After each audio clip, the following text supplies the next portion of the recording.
मैं एक बात फिर स्पष्ट कर दूं कि भारत से आरक्षण खत्म नहीं हो रहा, ना कोई कर सकता है। मायावती क्या करें, अखिलेश जी क्या करें, ममता जी क्या करें, खड़गे जी क्या करें, वो जाने, वो क्यों कह रहे हैं वो भी आप जानते हो। कोई खत्म नहीं कर सकता, कोई खत्म नहीं कर सकता। और कुछ चीजें बड़ी शार्प होती हैं।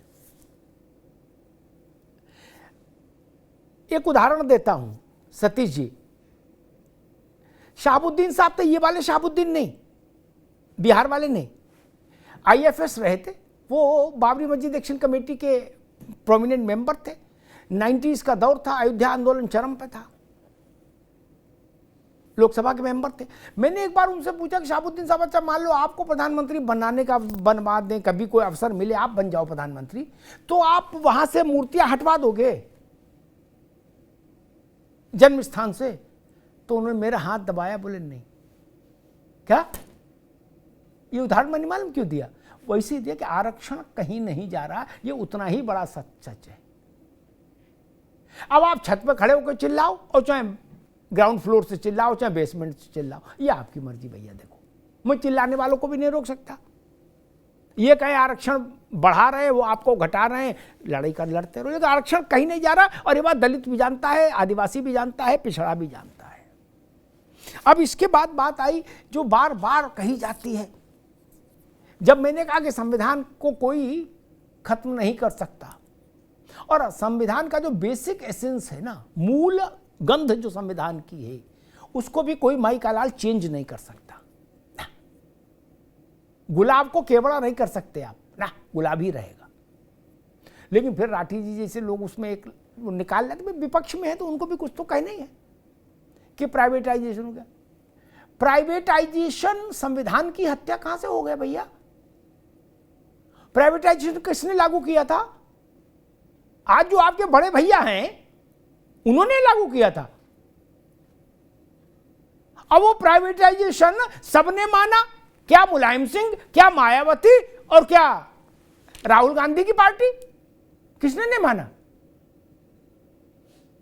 बड़ा बड़ा भाषण, लंबा लंबा सब दे रहे हो, गजब कर रहे हो यार।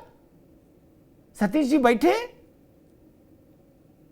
उत्तर प्रदेश भर की चीनी मिलें इकट्ठी करके एक झोला में डाली, और झोला किसको दे दिया? नाम लूं?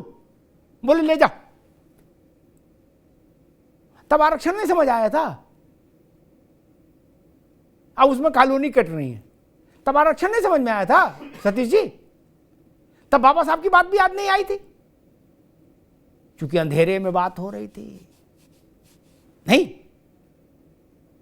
और जिसको झोला दिया वो चतुर आदमी था क्या? गलत कह रहा हूं? आज तक मुकदमा चल रहा, कौड़ियों के दाम अशरफियां बेच दी, नहीं बेची, तब समझ नहीं आया कि आरक्षण खत्म हो जाएगा। अब कहा जा रहा है कि आरक्षण खत्म हो रहा है। भाई, देश में आर्थिक उदारीकरण कब लागू हुआ?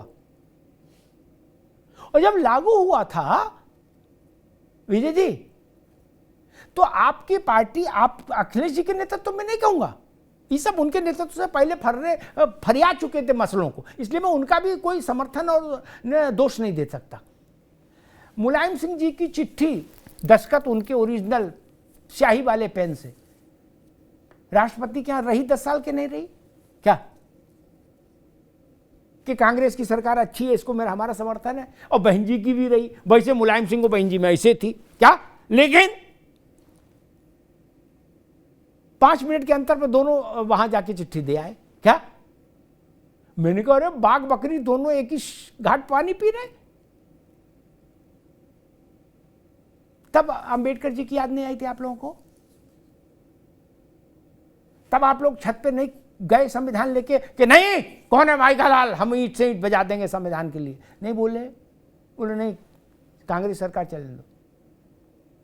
मुलायम सिंह जी ने कहा कि जितनी भी देश में समस्याएं हैं, राठी साहब सुनना, बड़ा अच्छा किस्सा है, बोले उन सबकी जड़ कांग्रेस है।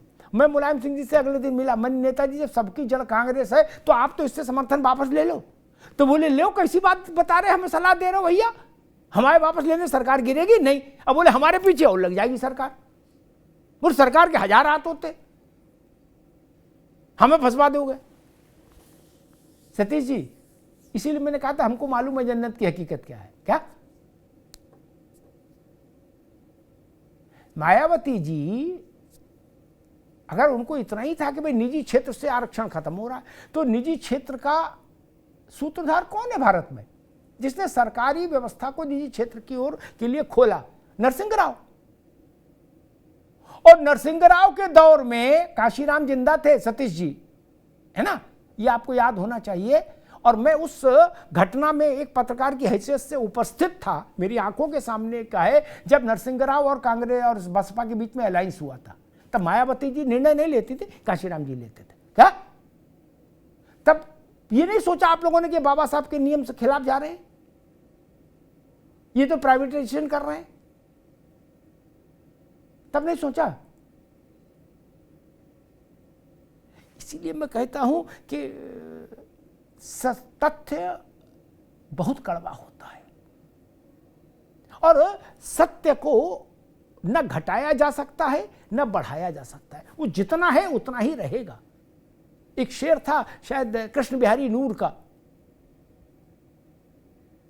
उसका आशय यही था कि सत्य न घट सकता है न बढ़ सकता है और झूठ की इंतहा ही नहीं। सत्य यह है कि भारत में आर्थिक उदारीकरण कांग्रेस लेके आई नरसिंह राव जी के समय में, और उसको फिर परवान चढ़ाया मनमोहन सिंह जी ने। और उन दोनों सरकारों के समय बसपा भी साथ खड़ी थी और सपा भी साथ खड़ी थी। बोलो सियावर रामचंद्र की जय। तब दलित को ये नहीं पता, ये भी पता है। अब मैं तो एक बात कहता हूं, आप में भाजपा के लोग कहें और चाहे कहें सपा के और बसपा के या किसी पार्टी के, जो ये कहते हैं ना कि मैं संघर्ष करूंगा, आग लगा दूंगा, क्रांति कर, मैं उनसे पूछता हूं भैया कभी जेल गए, कभी डंडा खाए हैं, कभी 2-4 दिन भूख हड़ताल किए? कहते यार अग्निहोत्री जी आप भी मजाक करते हो क्या? बोले हम तो प्रेस कॉन्फ्रेंस करते, बाकी ज्यादा लफड़े में नहीं पड़ते। क्या प्रेस कॉन्फ्रेंस से क्रांति होती है क्या? सतीश जी गलत तो नहीं कह रहा? प्रेस कॉन्फ्रेंस और ट्विटर से क्रांति होती तो अंकुर सक्सेना भी क्रांति कर देते, हम भी कर देते। मोबाइल तो सबके पास है, सब ले ली नो मार्क्स हो जाते मित्र। इतना सरल भी नहीं है क्रांति करना। भाषण देना सरल है, क्रांति करना कठिन है। धन्यवाद।